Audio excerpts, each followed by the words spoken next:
नमस्कार. आपल्या चॅनलवर आलात म्हणजे तुम्हाला संपूर्ण पॉलिटिक आर्टिकल्स पाठ झालेच समजा. कारण आता टेन्शन घ्यायचंच काम नाही. कारण आता आपण अशी एक रामबाण उपाय घेऊन आलेलो तुमच्यासाठी. तो म्हणजे असा की आपण पॉलिटीच्या संपूर्ण आर्टिकल्सचे कलम 1 पासून 360 पर्यंत 368 पर्यंत संपूर्ण आर्टिकल्सची ट्रिक्स पेड PDF बनवलेले, तसेच पंचायत राजचे सब कलमसुद्धा ॲड केलेले 243A ते 243Z ची संपूर्ण ट्रिक्सनुसार आपण बनवलेले.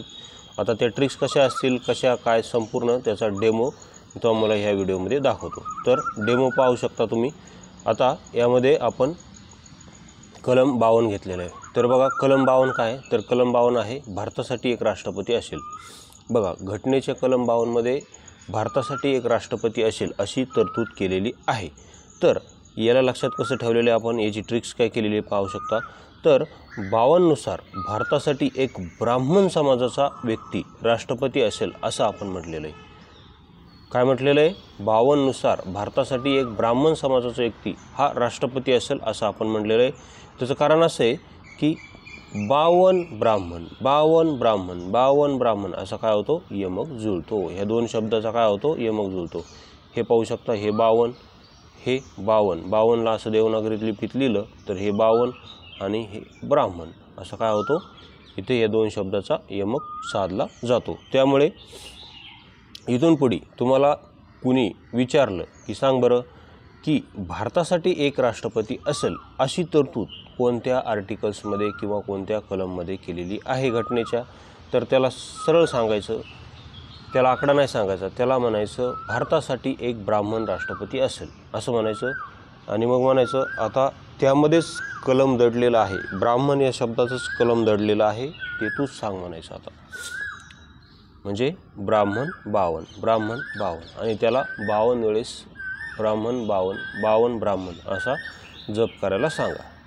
त्यानंतर कलम 57 पहा. तर कलम 57 आहे की राष्ट्रपती परत कितीही वेळेस निवडणूक लढवू शकतात. राष्ट्रपती परत कितीही वेळेस काय करू शकतात, निवडणूक लढवू शकतात. तर याची ट्रिक्स काय केलेली आहे, 7 फॉर भारतीय स्त्रिया म्हणतात की मला 7 जन्म आणि जन्मोजन्म एकच पती पाहिजे. भारतीय स्त्रिया काय म्हणतात, मला 7 जन्म आणि जन्मोजन्म एकच पती पाहिजे.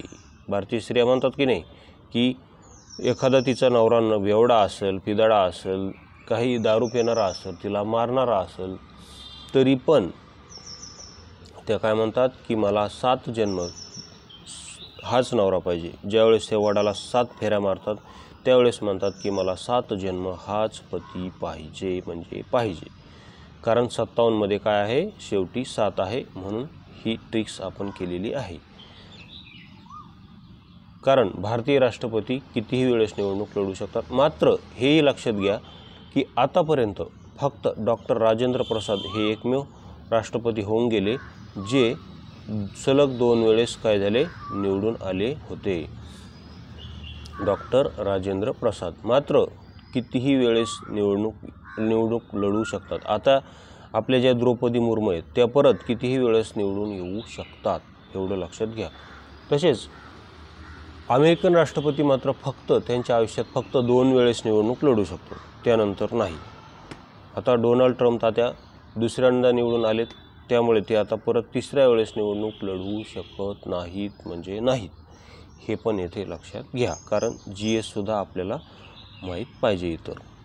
आता एवढ्यावर तुमचं समाधान झालेले नसेल तर मी तुम्हाला आणखी काही डेमो दाखवतो. तर येथे आणखी काही डेमो तुम्ही पाहू शकता.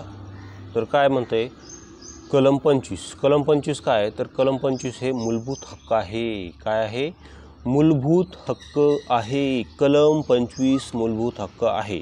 आणि ते काय आहे, कलम 25ने आपल्याला कोणत्याही धर्माचे आचरण आणि प्रचार करण्याचे स्वातंत्र्य दिले आहे. लक्षात घ्या, कलम 25ने आपण कोणत्याही धर्माचं आचरण आणि प्रचार करू शकतो.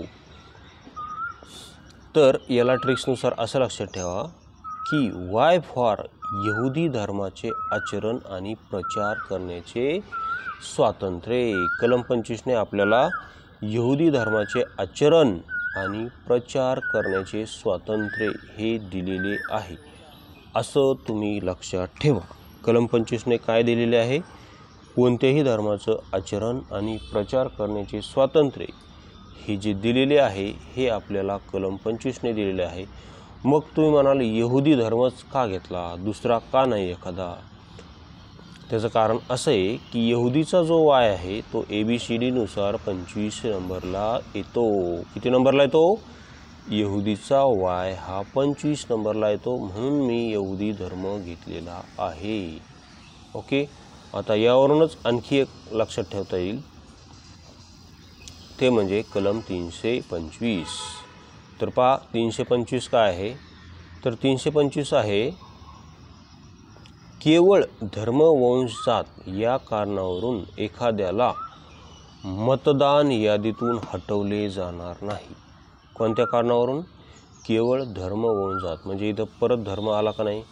मग याची ट्रिक काय केली आपण? परत तीच, याची पण ट्रिक्स तीच केलेली आहे की वाय फॉर एखादा व्यक्ती हा केवळ यहुदी धर्माचा आहे म्हणून त्याला मतदान यादीतून वगळले जाणार नाही, अशी आपली ट्रिक्स आहे।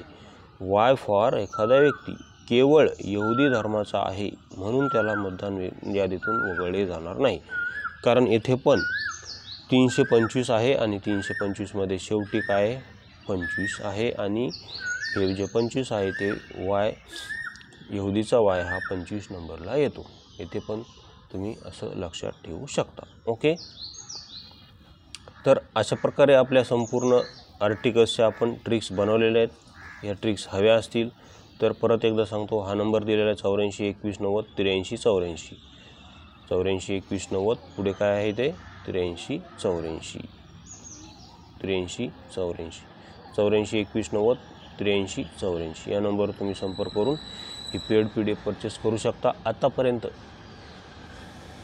150 ते 60 व्यक्तींनी ही PDF परचेस केलेली आहे। तसेच आपल्याकडे सायन्सची सुद्धा आहे आणि संपूर्ण इंग्लिश व्होकॅब्युलरीची सुद्धा संपूर्ण ट्रिक्सनुसार पेड PDF आपण बनवलेली आहे। आता नुकतीच जी राज्यसेवा मेन्स झाली त्या मेन्सला आपल्या PDF मधून भरपूर प्रश्न आलेले आहेत। जशास तसे आपण भरपूर अशा ट्रिक्स बनवलेल्या त्या जशास तशा ट्रिक्सनुसार प्रश्न आलेले आहेत। ओके, ठीक आहे, धन्यवाद। तसेच आपले MPSC ट्रिक्स या नावाने टेलिग्राम चॅनल आहे, ते जॉईन केलं असेल तर जॉईन करा। धन्यवाद।